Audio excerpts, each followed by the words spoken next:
Muito bom, hoje temos aqui a felicidade de estarmos com o Rafael Corrêa, o Rafinha.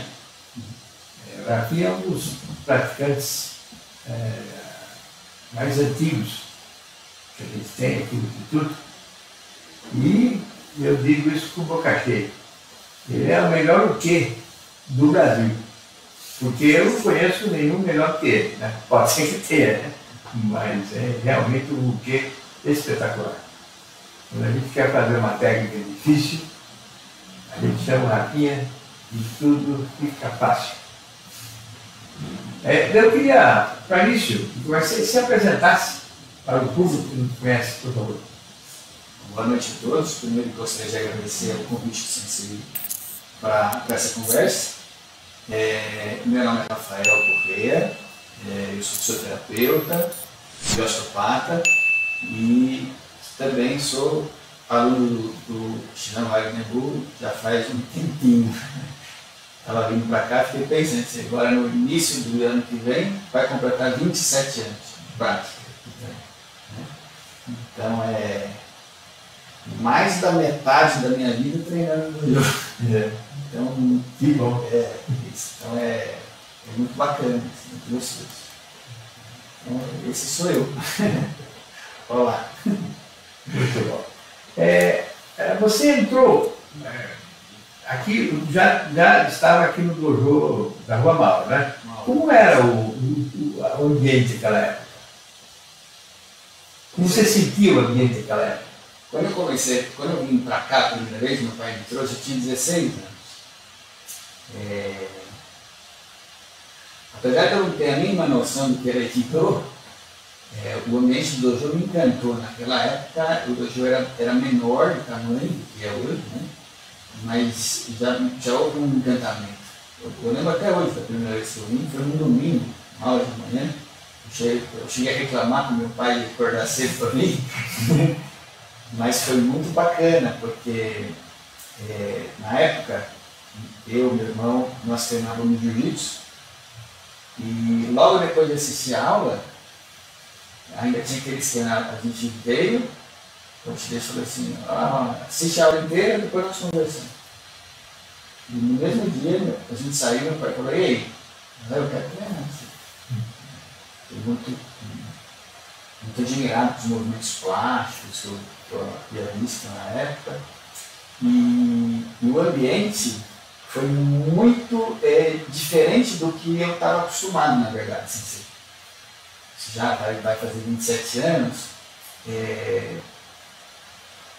Por que eu digo diferente? Porque eu fui muito bem acolhido aqui, mas pelo fato do Aikido ter os preceitos que tem, a outra referência que eu tinha na outra academia, tudo era muito competitivo. O colega que estava ao lado, muitas vezes ele não era pintado como um colega ou um companheiro, era um adversário. Então se a pessoa às vezes aprendia uma técnica nova, ficava quieto, não passava, quando treinava, fazia, o que foi? Foi sem querer, né? Então existia competição, a flor da pele, tudo era competição. Tudo. E por um certo ponto de vista, mas aqui não. Aqui eu percebi rapidamente um acolhimento muito mais fraternal, né? Assim, eu fui recebido realmente de braços abertos aqui. Tanto é que, sem perceber, eu deixei de treinar na outra academia e fiquei só treinando aqui, porque eu só queria vir no dojo. Eu vim de uma vez por semana, passou, e aí eu me lembro daquela época que eu estava na faculdade, tinha que estudar e eu me treinava todo dia, 2, 3 horas por dia. Então o ambiente para mim sempre foi muito gostoso, muito bom. E continua sendo. Acho que eu sempre falei isso e continuo falando, que aqui o dojo, o Instituto Takemusu, para mim é a extensão da minha família. Então esse é o ambiente que eu recebi há 27 anos atrás, e continua assim. Então, cá estou. Muita alegria. Quando você entrou nessa época, a gente já estava com o Yamada Sensei ensinando a gente aqui, dono, aquele pessoal, né? Eu me lembro.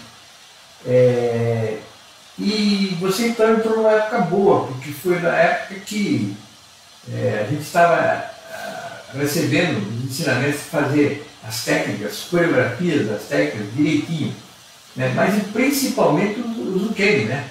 Na fase do desenvolvimento do ukemi. Você entrou exatamente na época que estava todo mundo aprendendo o ukemi. Eu queria que você falasse um pouco sobre isso, como foi esse aprendizado desses ukemis, né? E como que você ficou assim, tão competente em fazer o ukemi, né? A que você atribui esse teu desempenho? Em relação ao aprendizado do ukemi, eu me lembro de uma coisa que o Donovan falou na primeira vez que eu vi ele dando uma aula sobre o ukemi. Ele falou que para começar a fazer um ukemi relativamente satisfatório, demorava no mínimo 5 anos. Aí eu falei assim, nossa, puxa vida. E eu tive particularmente uma relação com o ukemi dentro do dojo, nem sei se o senhor sabe dessa história. Quando eu entrei, como eu falei para o senhor, eu já praticava jiu-jitsu, tinha treinado um pouquinho de judô quando criança, aprendendo algumas coisas com meu pai, e a primeira aula que eu vim foi do Miura. O Miura falou para mim assim, você já treina, você sabe fazer o ukemi? Eu disse, e na época eu nem sabia o termo ukemi, eu falava rolamento só, né? Eu falei assim, você sabe rolar? Eu sei, então faz para eu ver.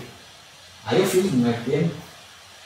Aí ele falou assim, não, você precisa fazer assim. Ele me mostrou, entendeu? Entendi. Então faz direita, esquerda, até eu voltar aqui. E eu não sei se o Miura está assistindo essa live hoje. Mas ele me deixou a aula inteira, na época era 1h30 já. A aula inteira, ele não me tirou do ukemi. Eu saí com os dois ombros, roxos, fazendo só mais tempo. Aí fui para casa, todo dolorido. Aí falei assim, nossa, eu não volto mais na aula desse professor. Eu não volto mais na aula desse professor. Puxa vida. E na época, a Miura dava aula 3 vezes por semana e eu não me toquei disso. Então, por isso eu vim na quarta, na outra eu vim na sexta. Eu cheguei aqui, estava o Miura lá. E aí ele falou assim, faz uma ukemi. Aí eu fiz.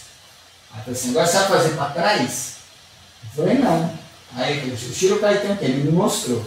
Aí ele falou, igualzinho, entendeu? Eu falei assim, entendi. Então faz direita, esquerda, até eu voltar aqui. E ele me deixou a aula inteira fazendo.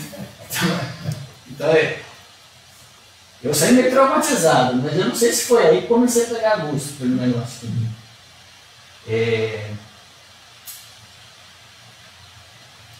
Eu comecei a perceber, naquela época, assim, o sensei estava bem próximo da gente também. Apesar de ter outros instrutores, o sensei sempre estava muito próximo. E eu tinha uma sensação, quando o sensei e outros professores mais graduados me jogavam, mesmo que eu não soubesse cair, a queda acabava acontecendo, meio que um susto. Também me lembro de uma ocasião, eu tenho quase certeza que eu era faixa amarela, que o senhor me jogou muito firme, que eu achei que eu ia bater com a cabeça no chão. Quando eu estava quase chegando no chão, o senhor me deu uma puxadinha no meu braço, assim. E eu, automaticamente, eu virei e caí estatelado no chão. Eu falei assim, nossa, que legal. Então eu achava aquilo divertido, gostoso. Colocar toda a intenção, é um ataque verdadeiro. O senhor sempre pregou isso pra gente, né? Então tem que ser verdadeiro no ataque, tem que ser verdadeiro nas atitudes. E aqui a gente tem que fazer uma coisa que tem que funcionar. Então era gostoso, eu me sentia bem quando eu era aqui. E ainda me sinto, né? Então, o senhor fez uma pergunta para mim que eu agradeço o elogio. Como você ficou tão bom em fazer o quê, né? Eu ainda acho que eu tenho pontos no meu quê. Mas eu acredito, respondendo assim no seu botão, que isso é consequência de como a gente treina no Dantatã. Quando eu ataco, desde o início, eu lembro do senhor falando assim, tem que atacar com sinceridade, personal, tem que ser sincero, tem que ter, vai fazer um negócio, faz com todo o coração, coloca a intenção. E eu acho que desse jeito foi que eu aprendi a fazer. Essa foi a forja deles. E realmente, toda vez que isso é feito, o tênis se dá de forma gostosa. Depois eu comecei a perceber que ser o quê era uma coisa muito complexa. Não era simplesmente atacar e cair. E comecei a perceber que como o treino do Aikido realmente é uma dualidade. O Kei e o Nage, o Yin e o Yang, o cheio e o vazio. E o Kei tem um papel fundamental nisso, frente à intenção verdadeira. E eu comecei a perceber que, sendo o que muitas vezes do senhor, dos outros professores mais antigos na época, o Gura, o Shan, os outros senpais, né, como Matsuda, Borges, de repente eu comecei a perceber que eu começava a fazer as técnicas. Então eu percebi uma coisa legal. O senhor sempre falou, e hoje eu tenho certeza que está correto. Para ser Nage, tem que ser bom o quê? Porque sendo o quê, a gente precisa treinar também a percepção.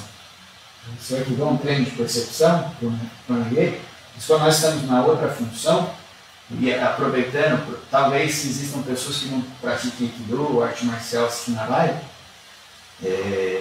quando a gente fala o que é o papel do indivíduo que dentro da proposta de treinamento é a pessoa que vai atacar a pessoa e vai receber a técnica, é aquele que recebe a técnica.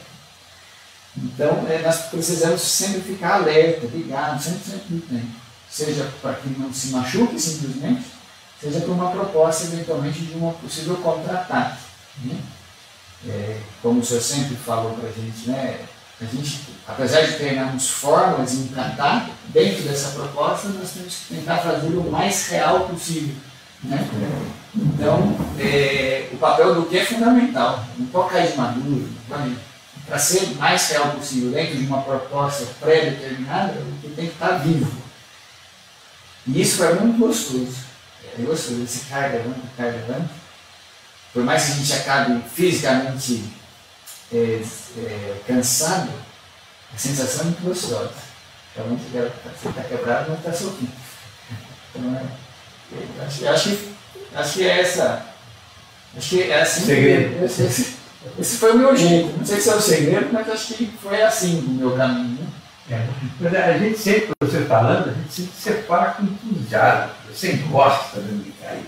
Eu acho que esse é o seu segredo, eu acho. Pelo que você falou, você realmente tem um entusiasmo, você gosta, curte.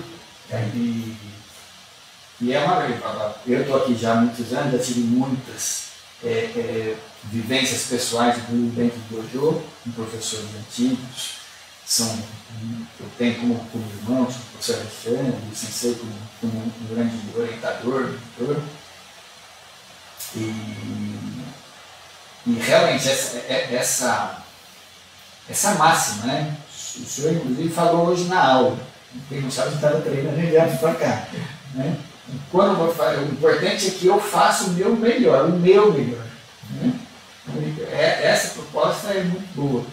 Isso é muito legal na arte marcial, no Aikido e em todos os outros caminhos, como o senhor sempre fala, o Aikido não é único. E poder transpor esses conceitos para a vida é super bacana. Sempre fazer as coisas com coração, com intensidade. Eu lembro quando eu era no início, o senhor falava assim, vai pescar, leva vara. Não tenta chegar lá sem vara, não vai pescar nada. Vai fazer. Então, eu acho que esse foi o meu caminho. Para mim funcionou. E se para mim funcionou, eu vou pensar, quem quiser pode experimentar, né? Eu acredito que pode ser bom. Muito bem. Nós temos conversas aqui para falar horas e horas e horas. Mas a chamada dessa live foi o Aikido e a osteopatia. Eu gostaria que você falasse sobre esse assunto. Bom, assim como eu acredito que devam ter pessoas assistindo que não praticam Aikido ou outra arte marcial, provavelmente tem pessoas assistindo que não sabem o que é osteopatia. Então eu vou tentar fazer uma introdução rápida e simplificada. A osteopatia é a disciplina na qual eu me especializei como fisioterapeuta. A osteopatia, de uma maneira simplificada, é uma metodologia que tem o intuito de tentar criar boas condições de funcionamento orgânico para o corpo, né? E a gente faz isso através da atuação manipulativa das mãos nos tecidos do corpo, seja uma peça óssea, um complexo articular ou mesmo um órgão, visando melhorar a boa mecânica, a mecânica ideal das estruturas, com a sua movimentação, permitindo a boa mobilidade de uma estrutura isolada. Ela trabalha de maneira mais coerente e promove um trabalho mais coerente e eficaz de um sistema maior, do qual ela integra. Com uma boa movimentação, um movimento adequado, ela permite também uma boa dinâmica dos fluidos do corpo, ou seja, chegar bom sangue arterial para o local que precisa ser irrigado, e principalmente assegura um bom retorno venoso e linfático que se dá por diferença de pressão no organismo, na grande maioria das vezes. E também assegura que as informações pelos nervos fluam sem nenhum impedimento mecânico. O nervo é igual um fio de rede, ele manda e traz informação. Se você tem um impedimento mecânico de mobilidade nisso, você bagunça o fluxo adequado. Então, só nisso a gente já tem uma similaridade com o Aikido. Eu estava pensando agora. Então, assim, a osteopatia ela foi fundamentada por um médico no século XIX, chamado Dr. Andrew Taylor Still. Ele foi um médico cirurgião e, na época dele, a medicina não era tão evoluída como é nos dias de hoje. Então, ele se deparou com uma série de entraves da medicina na época, e teve uma vida muito difícil. Inclusive ele chegou a perder 3 dos seus filhos por meningite, que a medicina na época não pôde salvar, e isso fez com que ele questionasse os métodos da medicina na época e voltasse os seus estudos novamente para uma anatomia e uma mecânica muito aprofundada do organismo. E ele começou a perceber que as estruturas do corpo, quando perdiam a sua movimentação, a sua mobilidade, elas impediam o bom funcionamento mecânico, o bom fluxo vascular, o bom retorno venoso, o bom fluxo de informações. E quando ele começou a sistematizar uma metodologia para identificar essas disfunções de movimento, onde não havia movimento, ele devolvia o movimento, ele percebia que o corpo naturalmente se restabelecia. Então ele sempre era muito categórico, ele era um homem também muito religioso, assim como o Sensei. E ele é categórico, ele fala assim: em tantos anos que eu estudei a obra de Deus, eu nunca encontrei um defeito. O corpo humano, a natureza é perfeita. Tudo que o corpo precisa para estar bem no mal está dentro dele. O que ele precisa para ter saúde? Ele precisa estar livre nos seus movimentos para que os seus sistemas funcionem de maneira adequada. Então, dessa forma, a osteopatia surgiu.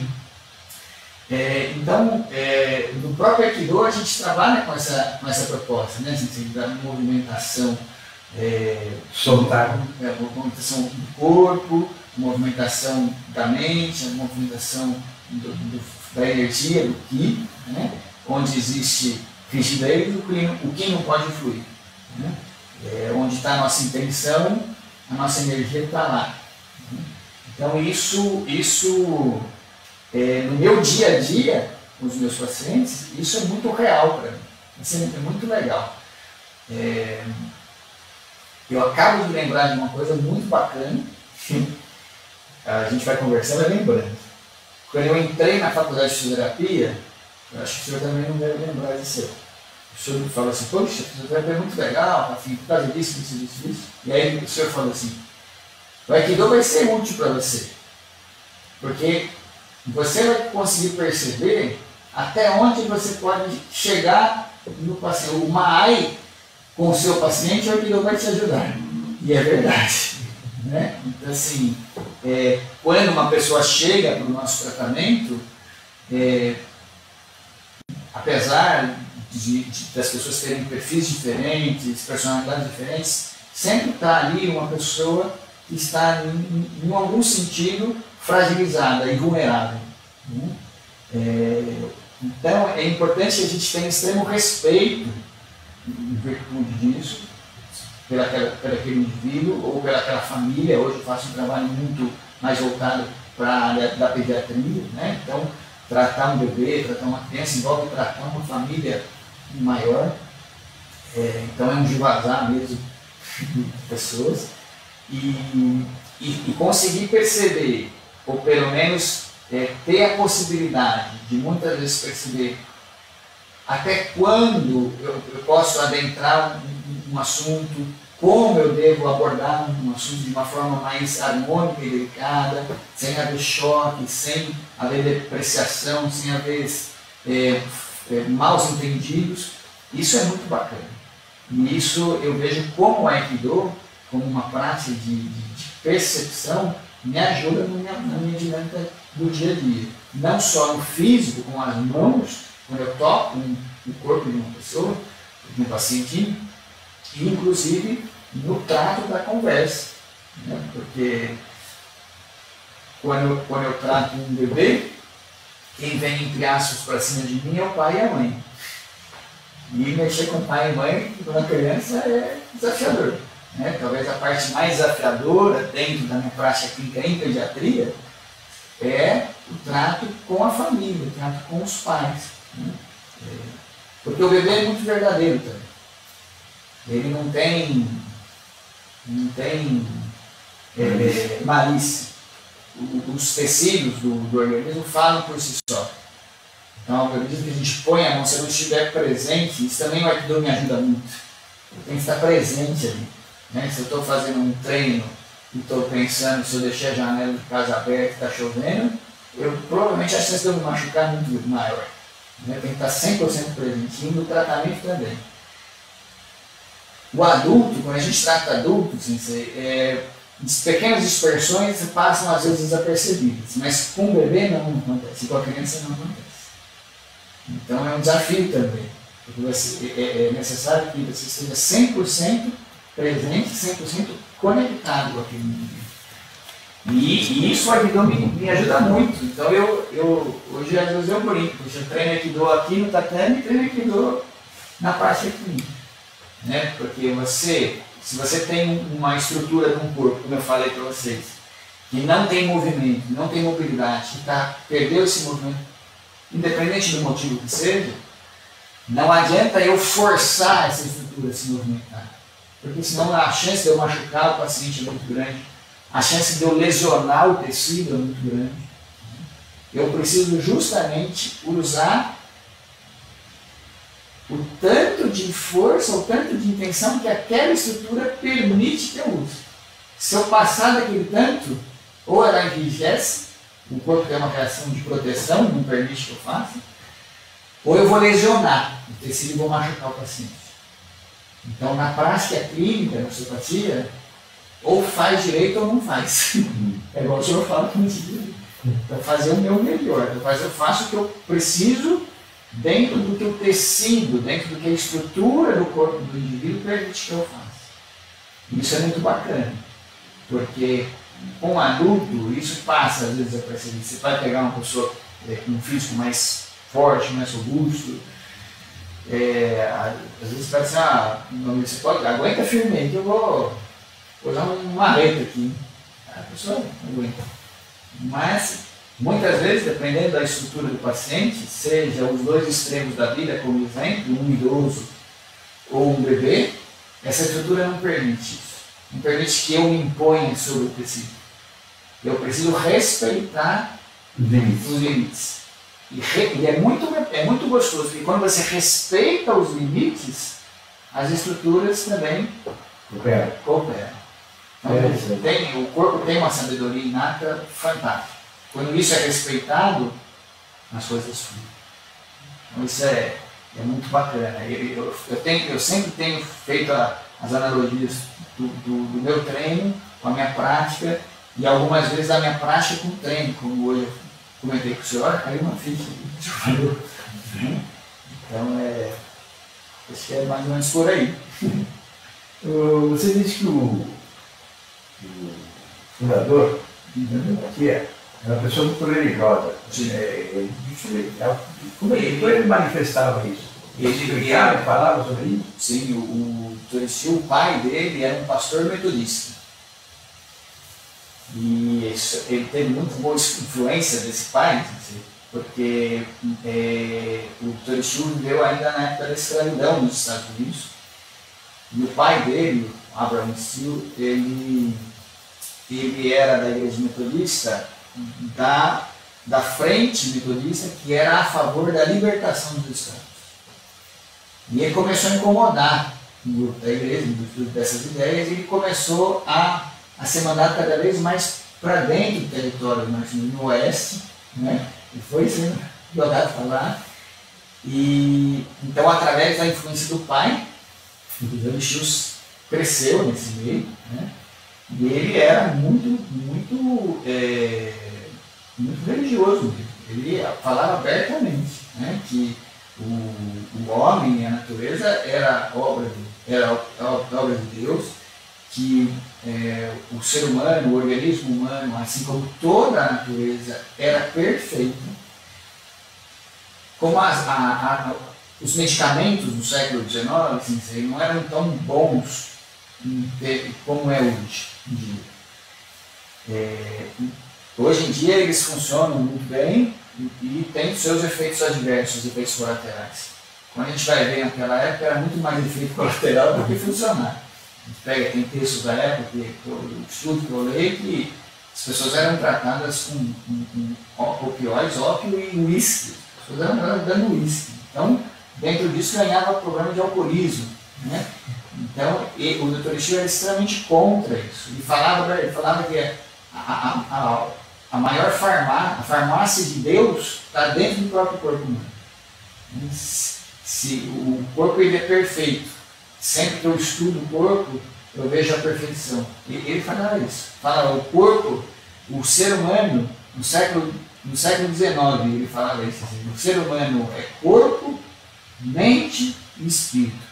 Para um médico, cirurgião do século XIX, filho de pastor metodista, fala isso, ele era super à frente do tempo dele já. Né? Hoje a medicina admite que o ser humano é corpo e mente. O que tem mais, medicina mente e corpo. Né? Para admitir que tem espírito, eu acho que né? Então, ele sempre dizia, ele dizia inclusive que ele não inventou nada da osteopatia, ele simplesmente descobriu, pela observação, pelo estudo, ele descobriu a osteopatia, ele segue única e exclusivamente as leis da natureza, não vai contra a natureza. Então ele sempre expressou isso. Né? Uma das frases conhecidas dele dizia que o osteopata é aquele indivíduo que ele acredita que a natureza é perfeita. Essa natureza, seja a natureza interna do próprio corpo, como a externa também. Né? Pelo que eu entendi, então, me corrija se eu estiver errado, mas, por exemplo, então, a osteopatia, o objetivo é verificar no corpo de uma pessoa aquilo que não está se desenvolvendo, que não está se movimentando bem, e ir lá e soltar. Quer dizer, qualquer doença que uma pessoa tenha, implicará numa redução do movimento. Então, o osteopata vai lá, libera esse movimento e a pessoa se recupera, é isso? Isso. As enfermidades, as doenças seriam produtos da maior solicitação dos sistemas frente a várias faltas, as várias carências de movimentação de várias estruturas. Né? Por exemplo, vamos dar um exemplo simples, bem mecânico. Se o indivíduo tem uma região da bacia da pelve que não se movimenta de maneira adequada na sua articulação, para que a gente continue mexendo com o quadril, com a coluna, outras estruturas precisam aumentar o seu movimento.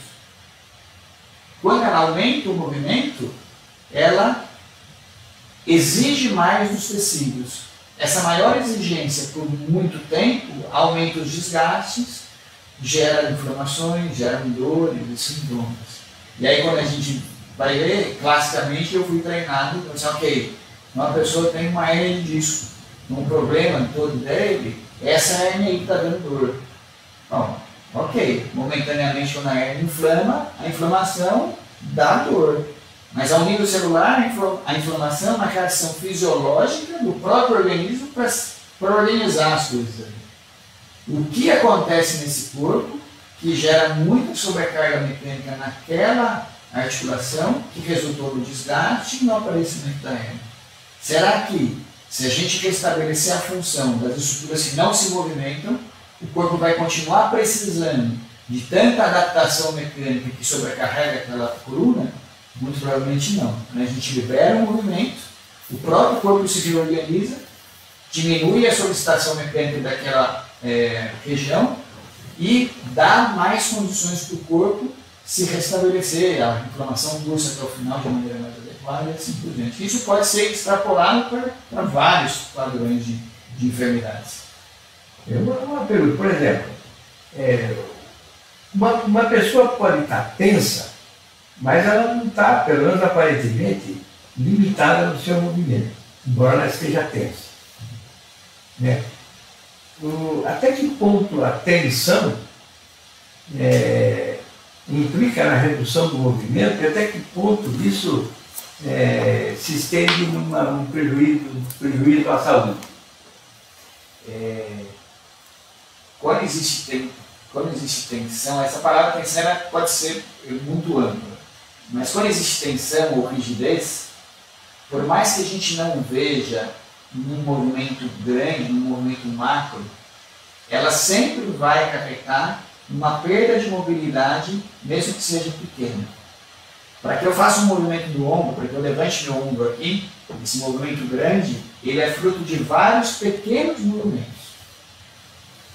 Se existe uma tensão, um desequilíbrio tônico da musculatura, em que esse desequilíbrio de rigidez ou de tensão, como o senhor expressa, prejudique um mínimo de movimento, por exemplo, se essa clavícula que precisa se movimentar, abaixando para esse movimento, para esse ombro subir, e ela perde um pequeno movimento nesta região, para que o ombro suba, ele vai exacerbar o pequeno movimento no outro local.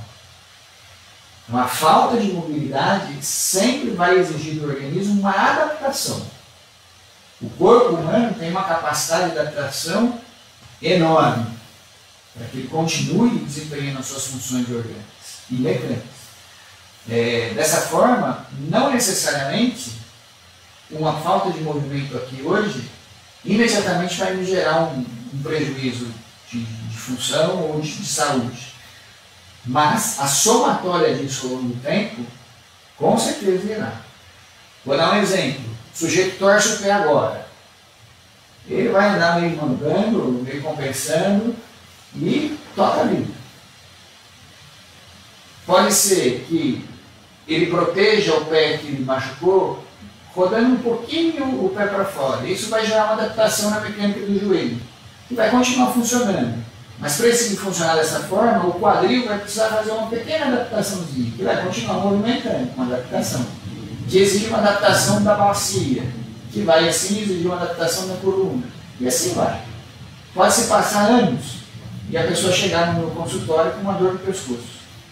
E quando a gente vai limpando o corpo, porque quando eu coloco a mão no indivíduo, eu estou procurando estruturas que não se movimentam. Eu estou fazendo uma analogia com o equidose, eu estou tentando perceber onde está o conflito. Porque se eu toco um tecido e ele está solto no movimento, não existe conflito nenhum entre os tecidos, entre as estruturas. Mas se eu toco uma estrutura e falo assim, puxa vida, essa articulação não está se movimentando da maneira adequada. Ali tem um conflito, ali tem uma perda de movimento. Para que isso permita que o meu punho continue movimentando, os outros ossos aumentam a mobilidade. Então eu vou direto onde tem rigidez, onde tem estagnação, onde tem, entre aspas, um conflito músculo-articular ou visceral, porque as vísceras também devem se movimentar uma em relação à outra, onde o tecido me mostrar que existe isso, é lá que eu vou atuar para liberar a movimentação. Agora, quando eu pego o pescoço, finalizando o raciocínio, quando eu pego o pescoço da pessoa e vou caçando, seguindo, muitas vezes a gente chega no tornozelo. Aí a pessoa às vezes fala assim, puxa vida, esqueci de falar, 5 anos atrás jogando bola eu torci o tornozelo. Então isso muitas vezes acontece na prática da osteopatia, é muito interessante isso. Agora, uma pergunta. Quando você atua, você faz o quê? Você massageia, você aperta? O que você faz no lugar?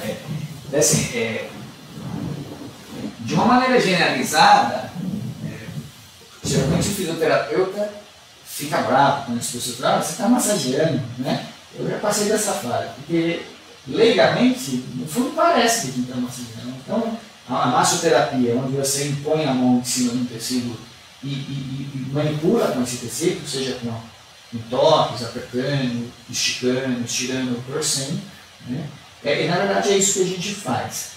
A osteopatia ela vai apresentar maneiras de testar praticamente o movimento de quase que todas as estruturas do corpo, seja uma peça óssea única ou mesmo um órgão que precisa ter movimento. A fáscia, que é o tecido fibroso que envolve outras estruturas. Tudo isso tem movimento. As estruturas cranianas, que mesmo no crânio adulto apresentam micromovimentos. Então, a osteopatia ela tem um leque para que a gente possa diagnosticar a falta de movimento. Quando a gente diagnostica a falta de movimento, a gente atua em cima do tecido justamente para devolver essa movimentação através da atuação manual sobre esses tecidos. Aí vai depender de qual tecido seja. Então, para cada tecido, existe uma característica de abordagem que é mais específica e assertiva para aquele tecido. Por exemplo, se eu vou trabalhar uma articulação, uma técnica de articulação vai funcionar. Agora, se eu vou trabalhar um intestino, uma técnica de articulação não vai funcionar. É igual a chave. Eu estou pensando em equilíbrio. Por exemplo, você colocou a mão na pessoa, você sentiu que está tenso ali, está faltando mobilidade. O que você faz? Existem duas formas de se fazer. De uma maneira didática e simplificada. O que nós chamamos de ferramentas estruturais, onde, por exemplo, um cotovelo que deveria esticar e não estica, eu vou, entre aspas, forçar ou vou contra a rigidez. Então o cotovelo não vai, eu vou fazer uma manobra na do cotovelo. Isso é um tipo de abordagem. Existem outro tipo de abordagem, que seria o oposto, o outro polo, que seria o que a gente chama de ferramentas ou técnicas funcionais, onde esse cotovelo não estica, ele só dobra. Ok. Se eu tento esticar, esses tecidos estão tão rígidos, estão tão tensos, que não permite que ele estique. Então o que eu faço? Eu vou no sentido da restrição, eu vou no sentido de onde os tecidos querem ficar, porque para ele é bom ficar aqui. Para ele é ruim ficar aqui. Então agora eu não choco, agora não tem choque. Então eu aproximo, quando eu aproximo, eu dou tempo para que as estruturas ao nível celular se adequem em termos de tônus muscular, alteração da dinâmica facial, tendinha, articular, e aos poucos esse tecido permite que eu ganhe. Então você acha, por exemplo, quando eu aplico um níquel, vamos dizer, eu aplico um níquel na pessoa, será que eu não estou aplicando essa abordagem forçada? Sim. De certa forma? De certa forma, sim. Mas o Aikido é muito legal, assim, porque e ele me ensinou muito da minha prática clínica. Porque apesar da divisão didática dizer ou é um ou é outro, acontece as duas coisas ao mesmo tempo. É isso que eu ia dizer. Porque no Aikido você faz isso, você usa as duas coisas. As duas coisas ao mesmo tempo. E eu percebi na minha prática que é justo isso. Se eu quiser ir contra, vai dar problema. Acontece o que eu falei anteriormente. Ou eu vou machucar a pessoa, ou eu não vou conseguir fazer o que eu quero. Eu estou me lembrando de um amigo que disse, não sou nem a favor nem contra, muito pelo contrário. Então as duas coisas é o que a gente vê no Aikido. O cheio e o vazio estão juntos. Na verdade, o cheio vai onde está o vazio. Né? Então, se eu tenho um tecido que está muito cheio, eu preciso abordá-lo mais com o vazio. E aí, quando existe esse vazio, eu não direciono. Então, a técnica osteopática, ela acaba sendo muito similar com o Aikido. Mas isso é uma coisa na minha cabeça, porque poucos praticantes, poucos osteopatas praticam Aikido. Mas seria uma boa. Né? Eu conheci um professor, há alguns anos atrás, chamado Gerard Martinez. É um professor assim, espetacular, uma sensibilidade ímpar. Ele veio dar aula no Brasil e eu via ele aprendendo. E ele tinha uma postura muito elegante. Fazia assim. Eu falei, puxa, esse professor treina alguma coisa. E na folga, eu perguntei para ele, conversando com ele, ele tinha sido aluno de um aluno do Tamur, na França. Né? E ele praticava Aikido. E ele falou assim, Aikido me ajuda muito. Muito bom que você treina Aikido. Muito bacana. Não conhecer, né? E claro, como o senhor fala, né, os princípios do Aikido, o Aikido não é o único caminho, a verdade dos outros caminhos também fazem.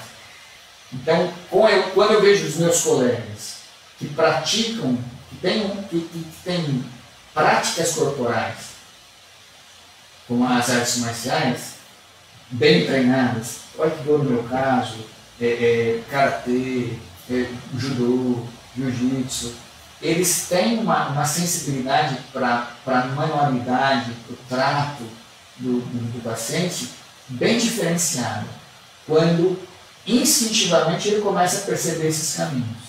Porque o aprendizado da osteopatia é muito parecido com a arte marcial. No começo a gente só quer fazer força. Só quer fazer força. Por isso que na prática, na minha prática, a gente vê também, sensei, as mulheres, quando são osteopatas, elas ficam muito boas, tecnicamente falando, na grande maioria das vezes, mais rápido que os homens. Porque como elas, em maioria das vezes, elas não têm tanta força física, elas precisam fazer a técnica direito, porque senão não funciona. Então, desde o início, elas instintivamente vão fazendo direitinho. O homem vai na força bruta. Mesmo eu, com pouco peso, 65, 67 quilos, no início eu fazia muita força lá. E aos poucos o Aikido foi chegando na minha prática. Foi muito legal, isso vai ser muito gostoso. Uma outra pergunta não é bem de Aikido, mas é uma pergunta mais minha, porque quando eu comecei a treinar Aikido, logo nos anos seguintes, estava muito em voga a figura do Reich. Né? Então, eu estudei razoavelmente muitas coisas sobre o Reich. E qual é a relação do Reich, se é que existe? A princípio, não tem uma ligação direta dos dois. Eu também não sou um grande estudioso do Reich. Mas, essa ideia das couraças, das emoções, isso é muito evidente na nossa prática. Eu tive um professor que me falava assim, o nosso corpo conta a nossa história de vida. Então, por mais que a gente trabalhe num primeiro momento, num plano físico, eu vou voltar de novo no fundador da osteopatia. O ser humano é corpo, mente e espírito. Costumo dizer para os meus pacientes, nós não vemos ninguém falando assim, né? Quer dizer, estou tão animado hoje, que legal. É mentira, a pessoa assim não dá, né? Então, o nosso corpo, ele é tão fantástico, o robô biológico que a gente habita, numa tecnologia tão de ponta, ele reage em tempo real ao que a gente sente. Não é o que a gente pensa, é o que a gente sente. Porque às vezes a pessoa está, vou pensar positivo aqui, mas se ela verdadeiramente sentir, o corpo não é. E a ciência já sabe que organicamente ele responde às sensações, às percepções do vida. Então, quando a gente aborda um paciente, nós também estamos abordando de uma maneira direta ou indireta esses conceitos que o Reich pegou, os quais eu não conheço muito aprofundadamente, mas já aconteceu comigo algumas vezes e com os colegas osteopatas mais experientes com certeza acontece. Algumas vezes na prática clínica nós estamos mexendo com a pessoa e eventualmente ou uma memória ou uma emoção, ou as duas coisas juntas, se afloram. Né? Você está tratando a pessoa e de repente ela começa a chorar do nada. E de repente você fala, chorei porque eu lembrei de tal coisa. Então, a gente estava passando por um local no corpo que provavelmente aquela emoção ficou registrada ali. E quando a gente mexeu e deu vazão àquela rigidez, isso aflorou. Né? Então isso demanda também muita sensibilidade, muito respeito para com o paciente e muita responsabilidade do próprio terapeuta, porque eu não tenho uma formação para falar, você teve toda essa lembrança dos seus traumas, então me conta aí, diz para mim que eu vou te ajudar. Não sou eu. Então, então se você precisar de uma ajuda, de uma orientação, vamos procurar um terapeuta, um psicólogo, um psiquiatra, dependendo do que seja necessário, né? Mas a gente não vai trabalhar isso de uma maneira direta, mas de forma indireta, algumas vezes a gente esbarra nisso. Bom, Rafa, nós praticamente mais ou menos foi falado sobre a osteopatia e o Aikido, mas gostaria, para terminar, que você fizesse uma exposição geral sobre o que, esse tempo todo que você tem na Aikido, que você quer dizer sobre isso, quais suas expectativas para o futuro, enfim. O que é o Aikido para você? Para o Rafael. O Aikido, para mim, é uma parte de mim, do que eu sou hoje. Como eu disse no início, para o sensei e para as pessoas, mais da metade da minha vida eu pratico Aikido. É muito engraçado, porque eu não consigo separar o Aikido das outras coisas que eu faço. Então isso é muito legal, entende? Porque algumas vezes eu vou estudando outras coisas, outras disciplinas. A minha esposa que é osteopata também, às vezes ela chega e diz, olha o que essa pessoa falou, aí eu olhei assim, puxa, ele sempre falou isso aqui, olha isso aqui igual, aí às vezes eu falo uma coisa que eu falo para ela, falo, esse também, então, o Aikido faz parte de mim, isso para mim é muito gostoso. Muito do que eu sou hoje, eu tenho consciência de que o Aikido me ajudou a alcançar. Então essa dinâmica da disciplina, do próprio Kemi, do que de cair e levantar, para fazer uma coisa que ser assim difícil eu não consigo fazer, né? Então eu preciso fazer o meu melhor sem comparar com os outros. Eu tenho até histórias engraçadas, depois se der ou quanto aqui, ou quanto seu particular, aqui no dojo, sempre o sensei exigiu o nosso melhor. E sempre deixou claro que se nós fizéssemos o nosso melhor, de verdade, mesmo que não fosse suficiente naquele momento, estava bom. Depois a gente treinava mais e crescia mais. Né? Então isso eu sempre levei para mim, inclusive na minha formação de osteopatia. Eu vejo meus professores e meus colegas com mais experiência como grandes modelos de inspiração. Mas é o meu Aikido, é a minha osteopatia, então assim, o Aikido para mim, eu não consigo separar as coisas que eu faço hoje frente aos ensinamentos que eu recebi do senhor aqui. Então, para mim, o Aikido é isso aí. A minha perspectiva para o futuro é que eu continuo treinando. Eu não me vejo sem treinar o Aikido. Frente ao atual estágio que eu me encontro, eu não consigo ter um ritmo de treino com tanta frequência como eu já tive no passado, pelo momento que eu estou hoje. Mas é gostoso, porque eu tenho achado o gosto de fazer o que o senhor, às vezes nas nossas conversas, me fala: Rafa, agora quando eu estou andando, eu estou andando assim. E quando eu estou dirigindo fazendo isso aqui. Então, é legal, porque eu estou fazendo isso aí.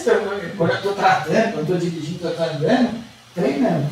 Então, a prática do Aikido, ela pode ser usada e ela extrapola a gente estar de ouvido. Então, eu espero continuar treinando. Em Belém, continuar aqui. Quando eu puder ficar em pé, para mim aqui. Que beleza. Então ainda vou ter um bom quê por muito tempo. Bom, foi muito gostoso, é muito esclarecedor. Agradeço a sua participação. E continuamos a treinar, né? Vamos lá. Vamos lá. Boa noite a todos. Agradeço você, agradeço a todo mundo que nos assistiu.